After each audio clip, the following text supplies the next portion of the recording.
Royal Challengers Bengaluru ఇప్పటి వరకు IPL టైటిల్ను గెలవకపోయిన జట్టులో ఒకటి. ప్రతి సీజన్లోనూ ఎన్నో అంచనాలతో బరిలోకి దిగడం, ఆఖరికి బొక్కబోర్లా పడడం ఆర్సీబీకి అలవాటుగా మారిపోయింది. ఐపీఎల్ మొదటి సీజన్ నుంచి ఆర్సీబీకి టైటిల్ అందని ద్రాక్షలాగానే మిగిలిపోయింది. కానీ ఆర్సీబీ ఫ్యాన్ ఫాలోయింగ్ మాత్రం ఏమాత్రం తగ్గలేదు. ప్రతి ఏడాది ఈసాల కప్ నందే అంటూ సందడి చేస్తుంటారు. తమ ఆరాధ్య జట్టు ఎప్పుడు టైటిల్ను ముద్దాడుతుందా అని 1000 కళ్ళతో ఎదురుచూస్తుంటారు. ఇప్పుడు ఐపీఎల్ 2024 సీజన్కు సమయం ఆసనం కావడంతో అభిమానుల సందడి మొదలైపోయింది. ఆర్సీబీ కనీసం ఈసారైనా అభిమానుల కలను నెరవేరుస్తుందా లేదా అనేది చూడాలి. ఈ క్యాష్ రిచ్ లీగ్లో 2008 ఆరంభం సీజన్ నుంచి ఆర్సీబీ ఇప్పటి వరకు 3 సార్లు ఫైనల్కు చేరింది. కానీ 3 సార్లు కూడా ఆఖరి మెట్టుపై బోల్తా పడింది. 2009లో తొలిసారి ఐపీఎల్ ఫైనల్కు చేరిన బెంగళూరు ఫైనల్లో డెక్కన్ చార్జర్స్ హైదరాబాద్ చేతిలో ఓడిపోయింది. అనంతరం 2011 సీజన్లో తుది పోరుకు అర్హత సాధించిన ఆర్సీబీ చెన్నై సూపర్ కింగ్స్ చేతిలో ఓటమి పాలై రన్నరప్తో సరిపెట్టుకుంది.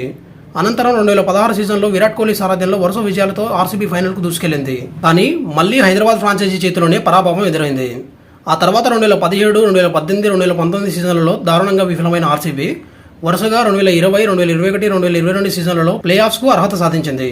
ఐపీఎల్ 2021 తర్వాత విరాట్ కోహ్లీ ఆర్సీబీ సారథ్య బాధ్యతల నుంచి తప్పుకున్నాడు. ఆ తర్వాత తమ నూతన కెప్టెన్ గా దక్షిణాఫ్రికా star player Faf du Plessis ను బెంగళూరు ఫ్రాంచైజీ నియమించింది. ఫాఫ్ డు ప్లెసిస్ కెప్టెన్ గా బాధ్యతలు చేపట్టిన తొలి సీజన్లోనే ఆర్సీబీని ప్లే ఆఫ్స్ కు చేర్చాడు. కానీ టైటిల్ను అందించలేకపోయాడు.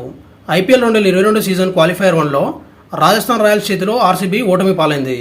అనంతరం 2023 సీజన్లో ఆర్సీబీ పేలవ ప్రదర్శన కనబరిచి 6వ స్థానానికి పరిమితమైంది. ఆర్సీబీ బలాలు చూసుకున్నట్లయితే ఆర్సీబీ బ్యాటింగ్ పరంగా చాలా పటిష్టంగా కనిపిస్తోంది. ప్రస్తుతం ఉన్న జట్టులో Virat Kohli, Faf du Plessis, Glenn Maxwell వంటి వరల్డ్ క్లాస్ క్రికెటర్లు ఉన్నారు. వీరికి ఈ ఏడాది సీజన్లో Aussie star all rounder Cameron Green తోడవడం ఆర్సీబీ బ్యాటింగ్ విభాగం మరింత బలంగా మారింది.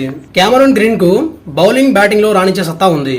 గత సీజన్లో ఓపెనర్లుగా విరాట్ కోహ్లీ, డు ప్లెసిస్ లు అద్భుతమైన ఆరంభాలను అందించారు. ఈసారి కూడా ఈ స్టార్ జోడీ చెలరేగితే ప్రత్యర్థి జట్లకు కష్టాలు తప్పవు. ఇక బౌలింగ్ పరంగా కూడా ఆర్సీబీ బలంగా కనిపిస్తోంది. Mohammed Siraj pace bowling attacking కు నాయకత్వం వహిస్తాడు. గతేడాది సీజన్లో సిరాజ్ అద్భుతంగా రాణించాడు.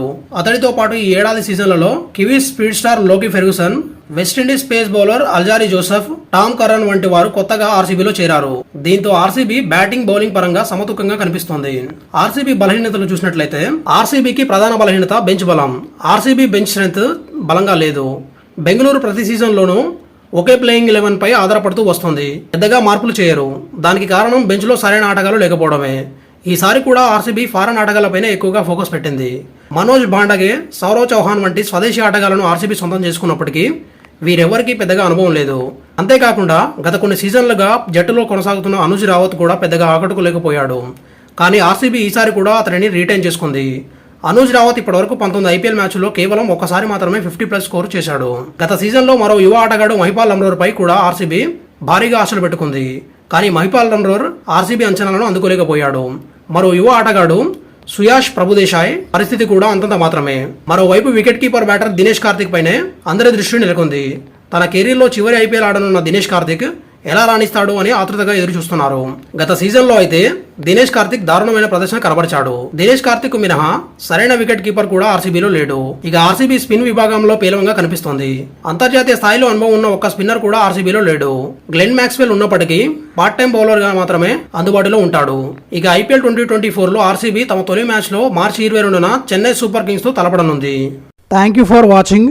Please like, share, comment and subscribe for more videos. Daily dose YouTube channel.